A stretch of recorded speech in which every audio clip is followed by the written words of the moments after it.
السلام علیکم۔ ایک طوطا جنگل میں رہتا تھا۔ ایک دن وہ خوراک کی تلاش میں ادھر ادھر نکل گیا۔ طوطے کو ایک بیر کا درخت نظر آیا تو اس نے سوچا اس درخت کے پکے ہوئے بیر کھا لیتا ہوں۔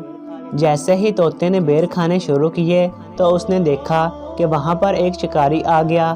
جب اس کی نظر طوطے پر پڑی تو اس نے سوچا کہ طوطے کا شکار کر لیتا ہوں۔ جب طوطے نے اڑنے کا سوچا تو اچانک اس کی نظر آسمان پر گئی تو آسمان پر ایک باز اڑ رہا تھا۔ اب طوطا سوچ میں پڑ گیا کہ کیا کروں، اگر اڑ گیا تو باز مجھے اپنا شکار بنا لے گا، اور اگر درخت سے نہ اڑا تو شکاری مجھے اپنا شکار بنا لے گا۔ اچانک جس جگہ شکاری کھڑا تھا وہاں پر ایک سانپ آ گیا۔ جیسے ہی شکاری نے طوطے پر نشانہ باندھا تو سانپ نے شکاری کو ڈس لیا۔ شکاری وہیں مر گیا اور شکاری کے ہاتھ سے نکلا ہوا تیر سیدھا جا کر باز کو لگا، جس کی وجہ سے باز بھی وہیں ہلاک ہو گیا۔ طوطے نے جب یہ معاملہ دیکھا تو بہت حیران ہوا اور اللہ کا شکر ادا کر کے اڑ گیا۔